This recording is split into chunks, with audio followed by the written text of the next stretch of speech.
नमस्कार दोस्तों, आपका स्वागत है आपके अपने यूट्यूब चैनल स्मार्ट स्टडी पर। दोस्तों, यूपी होमगार्ड का रिजल्ट जो है जारी हो चुका है। यूपी होमगार्ड का रिजल्ट जो है कल शाम को जारी हो चुका है। कट ऑफ जो है बहुत ही ज़्यादा हाई चली गई है। जितना सभी ने सोचा था उससे कहीं अधिक जो है कट ऑफ जा चुकी है। बच्चे इससे बहुत ही ज़्यादा नाराज़ हैं। नाराज़ हों भी क्यों ना, क्योंकि इतनी हाई कट ऑफ कैसे जा सकती है। कुछ बच्चे ऐसे हैं जिनके एससी में जो हैं 52 नंबर हैं और उस ज़िले की जो कटाव भी 52 गई है, लेकिन उनका नाम लिस्ट में नहीं है। ऐसा क्यों? ये हम लोग जानेंगे। जो कैंडिडेट का मतलब हो गया है डीपीएसटी में, उनको जो है क्या-क्या डॉक्यूमेंट लेकर जाना है और डीपीएसटी कब से है, ये संपूर्ण जानकारी हम आपको इस वीडियो में देने वाले हैं। लेकिन सबसे बड़ी बात है, जो बच्चे नाराज़ हैं, आखिर क्यों नाराज़ हैं? इतनी हाई कट ऑफ क्यों गई है? कट ऑफ जो है बच्चों 75 नंबर तक गई है, 75-76 नंबर तक गई है किसी-किसी ज़िले की। लेकिन सबसे बड़ी ये बात है कि कट ऑफ के बराबर नंबर आते हुए भी मेरा नाम क्यों नहीं दिख रहा है? मेरा डीपीएसटी के लिए सिलेक्शन क्यों नहीं हुआ? ये सबसे बड़ी बात है। क्योंकि बहुत से बच्चे कमेंट कर रहे हैं, सर मैं एससी से हूँ, एक बच्चा कह रहा था सर मैं एससी से हूँ और मेरे जो हैं 51 नंबर हैं। 51 नंबर थे और कट ऑफ भी जो है 51 नंबर गई है, लेकिन मेरा जो है नाम नहीं है डीपीएसटी में। मेरे रिज़ल्ट में जो है सॉरी लिख के आ रहा है। ऐसा क्यों बच्चों? ऐसा क्यों? बच्चों, ऐसा हम इसलिए बता रहे हैं क्योंकि बच्चों ने कमेंट किया है और ऐसा होने का कारण एक ये हो सकता है कि नॉर्मलाइज़ेशन में आपके नंबर घट गए हों। लेकिन बच्चों, सच्चाई क्या है ये ना हमको पता है ना आपको पता है। हाई कट ऑफ गई है ये आपको भी पता है, हमें भी पता है। तो बच्चों, एक बात मैं बोलना चाहता हूँ कि सभी लोग जो है अपना-अपना स्कोर शेयर करो एग्ज़ाम की डेट के साथ, एग्ज़ाम की शिफ्ट के साथ, ठीक है? अपना जो स्कोर शेयर करो, कैटेगरी भी बताना। इससे जो है हम लोग जो है आइडिया लगा लेंगे कि इसमें जो है किस में बच्चों को जो है फ़ायदा हुआ है, नॉर्मलाइज़ेशन में किसको घाटा हुआ है। उसके बाद जो है हम लोग एक जो है ज्ञापन तैयार करेंगे, उसको जो है आयोग को देने की कोशिश करेंगे और स्कोर कार्ड की माँग करेंगे। इससे हम लोगों को पता चल जाएगा कि हमारे कितने नंबर घटे हैं, कितने नंबर बढ़े हैं, आखिर हमारा हुआ है तो किस लिए हुआ है और मेरा नहीं हुआ तो किस लिए नहीं हुआ है। ये बच्चों जानना बहुत ज़रूरी है। हम लोगों को कट ऑफ के साथ-साथ स्कोर कार्ड की माँग करनी है अब, तभी आप लोगों को पता चल पाएगा हाई कट ऑफ का राज। ऐसे तो आप लोग हाई कट ऑफ का राज नहीं जान पाओगे कि हाई कट ऑफ क्यों गई है। क्योंकि बच्चों कट ऑफ जो है लगभग 75-76 नंबर गई है और यदि सबसे कम कट ऑफ की बात करें एसटी की तो 25.45 के आसपास सबसे कम न्यूनतम कट ऑफ गई है, ठीक है? 25 नंबर यानी कि 26 नंबर तक के बच्चों का भी हुआ है, 25 नंबर तक के बच्चों का भी हुआ है और हाईएस्ट जो है 76 नंबर तक के बच्चों का भी हुआ है। लेकिन सबसे बड़ी दुःख की बात है कुछ बच्चों का नाम जो है कट ऑफ में नहीं है, लेकिन उनका कट ऑफ के आसपास नंबर थे। उनके जो आंसर की से मैच किए थे तो उनके कट ऑफ के आसपास नंबर थे, लेकिन उनका कट ऑफ में नाम नहीं है। एक बच्चा बोला मेरे 49 नंबर हैं, 49 नंबर हैं और उसका कट ऑफ भी जो गई है 47 नंबर गई, लेकिन फिर भी उसका नाम नहीं है। आखिर क्यों? क्योंकि उसका जो है नॉर्मलाइज़ेशन में नंबर कम किए गए हैं।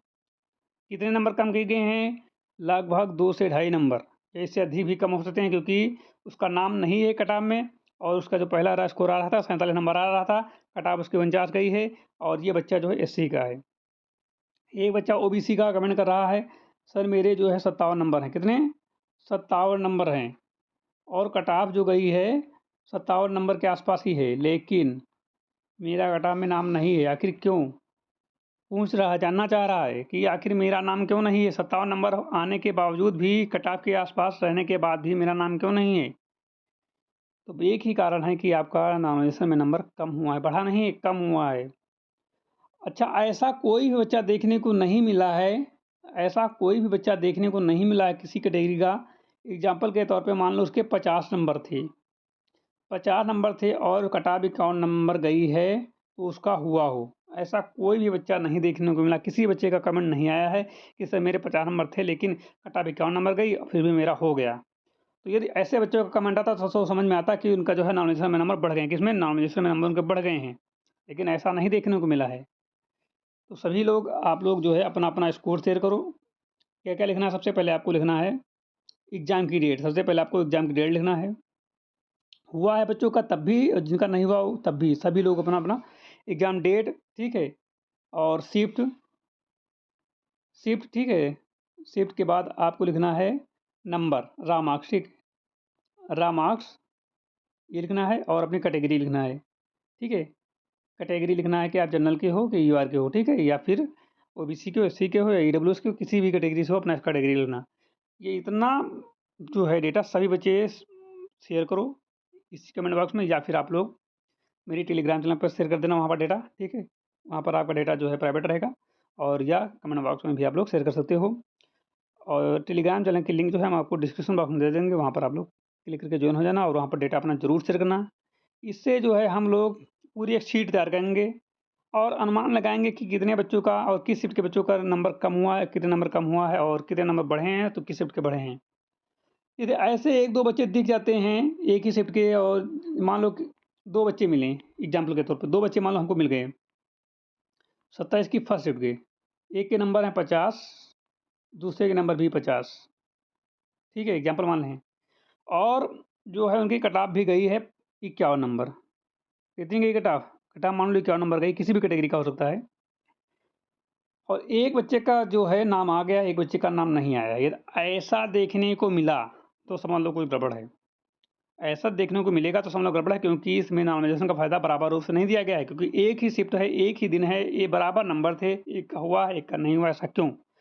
नॉमिनेशन का फ़ायदा मिलना चाहिए था तो दोनों को मिलना चाहिए था, या नहीं मिलना चाहिए था तो दोनों को नहीं मिलना चाहिए था, ठीक है। तो ये जानकारी जो हम लोग कलेक्ट करने वाले हैं, तो इसके लिए आप लोग को डेटा देना पड़ेगा, तभी पता चल पाएगा।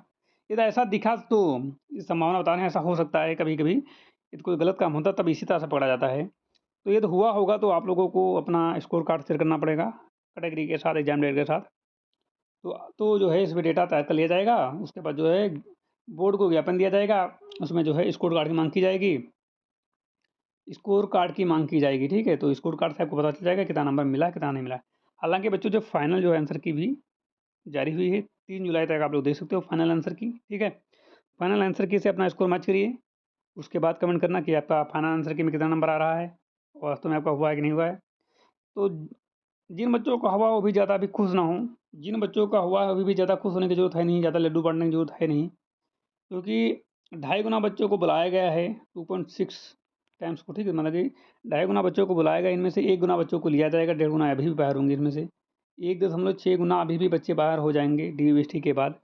फाइनल ज्वाइनिंग जो होगी तो मात्र 1 गुना की होगी, यानी कि 40,000 जो वैकेंसी हैं, 41,424, इतने ही बच्चों का जो होगा, बाकी किसी का नहीं होगा, ठीक है। तो ज़्यादा खुश होने की जरूरत है नहीं है अभी।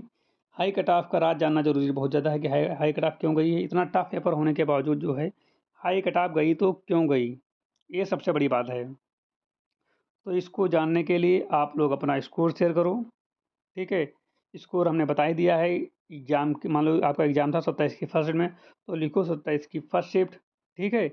और जो है आपका जो है कैटेगरी मान लो SC या OBC तो SC लिख दो, OBC हो तो OBC लिख दो, और आपका रा मार्क्स जो है मान लो 50 है, 55 है, 45 है, जो भी है वो लिख दो, ठीक है। तो सभी लोग लिखो, तो उससे जो है डेटा तैयार किया जाएगा, तब पता चल पाएगा कि हाई कट ऑफ का राज क्या है।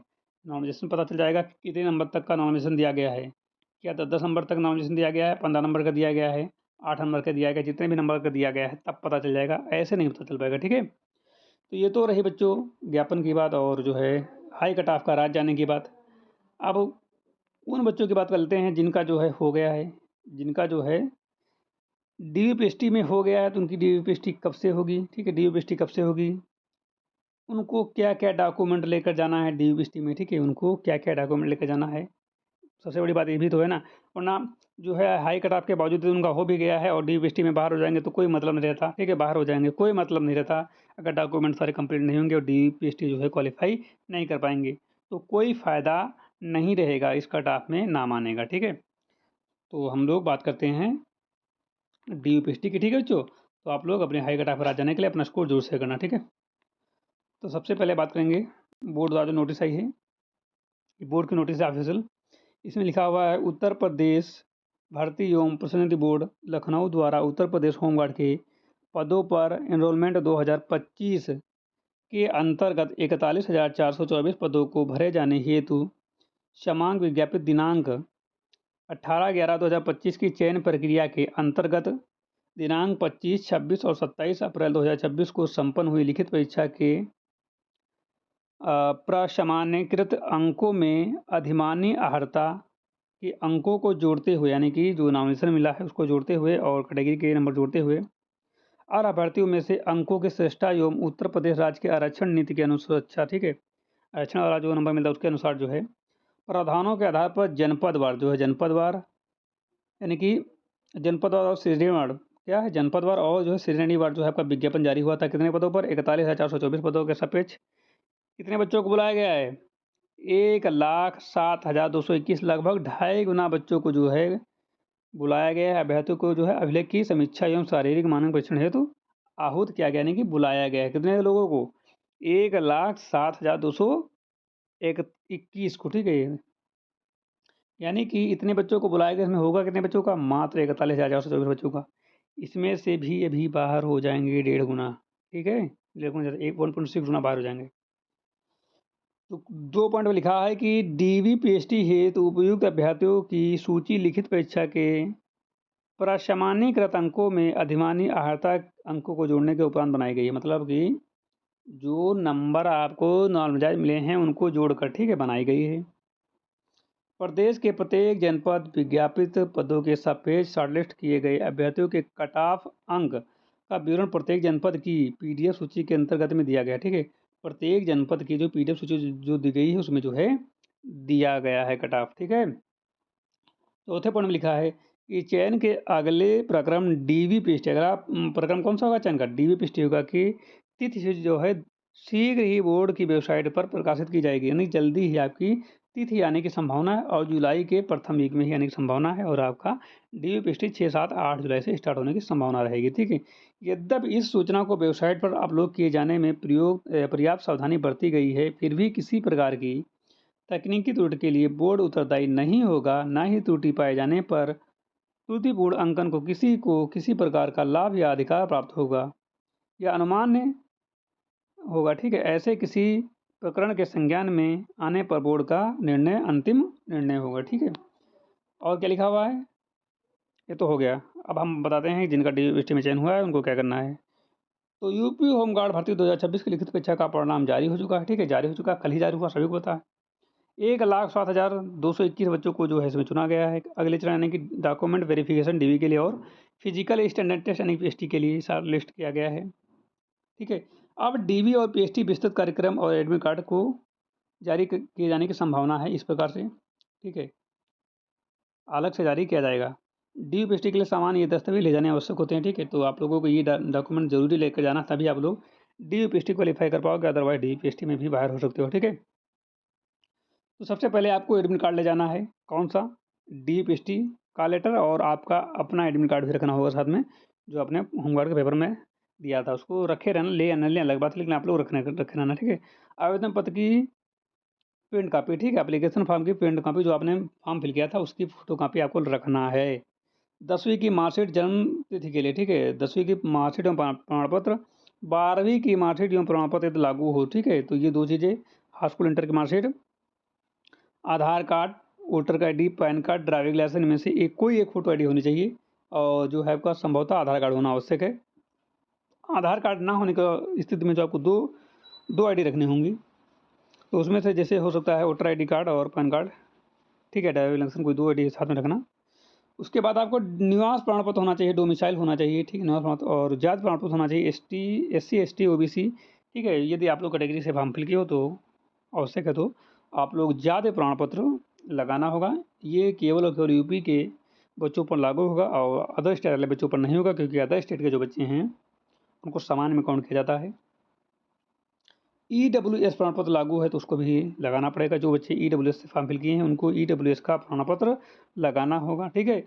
और हाल के पासपोर्ट साइज रंगीन फ़ोटो 4 से 6 फोटो की, ठीक है, हाल ही के पासपोर्ट साइज के रंगीन फ़ोटो 4 से 6 आपके पास होने चाहिए। NCC खेल अन्य परीक्षण व वेटेज से संबंधित प्रमाण पत्र हैं तो आप लोगों को लगाना होगा, दावा किया हो तो। NCC से आपको जो है कुछ नंबर की छूट मिलने की संभावना रहेगी यूपीएसटी में। मूल ओरिजिनल दस्तावेज होने चाहिए तथा उनकी 2 से 3 स्वप्रमाणित यानी कि सेल्फ अटैच फोटो कापी होना चाहिए, ठीक है। ये आपके डॉक्यूमेंट होने चाहिए, ठीक है। तो डॉक्यूमेंट इतने आपके होने जरूरी चाहिए, एक बार फिर से देख लो, ठीक है। जो बच्चे ना देखे हों दोबारा से एक बार फिर से देख लें कितने डॉक्यूमेंट होने चाहिए, बोल देता हूँ। देखो, एडमिट कार्ड होना चाहिए दोनों, जीपीएसटी का और जो है आप लोग एग्जाम देते हैं उसका भी। आवेदन पत्र की एप्लीकेशन की प्रिंट कापी होनी चाहिए।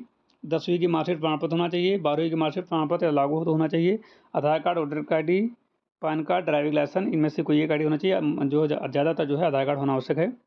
निवास प्रमाण पत्र होना चाहिए, जाति प्रमाण पत्र होना चाहिए। जाति प्रमाण में SC ST OBC ये केवल उत्तर प्रदेश के अभ्यर्थियों के लागू होगा, अदर स्टेट के बच्चों के लिए लागू नहीं होगा।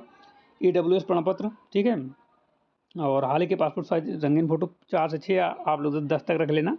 NCC और खेल, अन्य आरक्षण या वेटेज से संबंधित प्रमाण पत्र, ये दावा क्या हो तो आप लोग उसको भी रख लेना। और मूल वजन दस्तावेज, ठीक है, मूल वजन दस्तावेज, ठीक है। मूल ओरिजिनल दस्तावेज तथा उनकी दो तीन स्व प्रमाणित यानी कि अटैच फोटोकॉपी होना चाहिए, ठीक है। अब PST की बात करेंगे, फिजिकल स्टैंडर्ड टेस्ट, समानता केवल शारीरिक माप, हाइट, चेस्ट आदि की जांच होती है, ठीक है। दौड़ इसमें नहीं होती, दौड़ जो है उसमें तो अलग में होती है, ठीक है। पुरुषों की लंबाई और सीना लिया जाएगा जो आपको नोटिफिकेशन में दिया होगा, ठीक है। वो आपकी हाइट पूरी होनी चाहिए और महिलाओं की वही सेम होना चाहिए। और जो है दौड़ जो है आपकी पेटी में होगी, ठीक, उसका अगला चरण होता है। तो बच्चों एक बार हम फिर से आप लोगों को बता देते हैं कि यदि आप लोग अपने स्कोर कार्ड से या जो आपका नाम नहीं है उससे आप लोग खुश नहीं हो, होमगार्ड के रिजल्ट से आप लोग खुश नहीं हो, तो आप लोग अपना स्कोर जरूर शेयर करो, ठीक है। अपना स्कोर शेयर करो और स्कोर शेयर करने के बाद जो है कैटेगरी के अनुसार स्कोर शेयर करो। उसके बाद देखते हैं आगे क्या किया जा सकता है, क्योंकि हाई कट ऑफ तो बहुत ज़्यादा गई है, ठीक है। हाई कट ऑफ काफ़ी ज़्यादा जा चुकी है, बच्चे से बहुत नाराज़ हैं, ऐसा नहीं, बहुत से बच्चे नाराज़ हैं जिले वाइज, ठीक है। और हाँ, जब आप लोग अपना स्कोर शेयर करना तो जिले के साथ शेयर करना, ठीक है। तो भूल ही के बताना, मान लो आप लखनऊ ज़िले से हो या कानपुर ज़िले से हो या हरदोई ज़िले से हो, तो सबसे पहले अपना ज़िला लिखना, ठीक है। उसके बाद अपनी एग्ज़ाम डेट लिखना, एग्ज़ाम शिफ्ट लिखना, अपनी कैटेगरी लिखना, उसके बाद अपना स्कोर लिखना। ये आपको जानकारी देना है, तभी जो है आपको DPST की सही जानकारी और आपका कट ऑफ की सही जानकारी मिल पाएगी। आपका स्कोर कार्ड जारी करा लिया जाता है तो आप लोगों को फ़ायदा हो जाएगा, हाई कट ऑफ का राज पता चल जाएगा। क्योंकि कितने नंबर का नॉर्मलाइजेशन दिया गया है अभी किसी को बच्चों नहीं पता, आपको भी नहीं पता, हमें भी नहीं पता। क्योंकि संभवतः कुछ बच्चे जिनका स्कोर कट ऑफ के आसपास होते हुए भी नहीं हुआ तो उनको बहुत दुख हुआ होगा। और जो बच्चों का हो गया वो भी ज़्यादा खुश हैं, जो है नहीं अभी, क्योंकि 1.5 गुना 2.5 बच्चों को जो बाहर किया जाएगा, केवल 41,424 बच्चों को ही सिलेक्शन दिया जाएगा, ठीक है। तो आप लोग जो है ऐसा करो, अपना अपना स्कोर शेयर करो। बच्चे नाराज़ हैं, डॉक्यूमेंट तो मैंने बता दिया है, ठीक है। रिजल्ट आपका जो है कल आ चुका है, 28 को आया था दोपहर में 3 बजे के आसपास आपका रिजल्ट जो है जारी हो चुका था। और आपकी इस बार बच्चों फाइनल आंसर की भी दी जा रही है। फाइनल आंसर की जो है आपकी 3 जुलाई तक दिखाई जाएगी। कब तक? 3 जुलाई तक आपकी आंसर की दिखाई जा रही है, ठीक है। इसके बाद जो है आंसर की स्वतः हटा दी जाएगी या स्वतः हट जाएगी। तो आप लोगों को अपना स्कोर शेयर करना है। यदि आपको हाई कट ऑफ की जानकारी चाहिए, हाई कट ऑफ के ऊपर का पर्दाफाश करना है, तो आपको अपने ज़िले के अनुसार, कैटेगरी के अनुसार, एग्जाम डेट और शिफ्ट के अनुसार स्कोर शेयर करना होगा कमेंट बॉक्स में, या फिर आप लोग टेलीग्राम चैनल पर भी शेयर कर सकते हो, ठीक है। तो आज की क्लास को यहीं पर समाप्त करेंगे। हम मिलते हैं एक और क्लास के साथ। तब तक के लिए आप लोग पढ़ते रहो और अपना स्कोर ज़रूर शेयर करो। जय हिंद दोस्तों।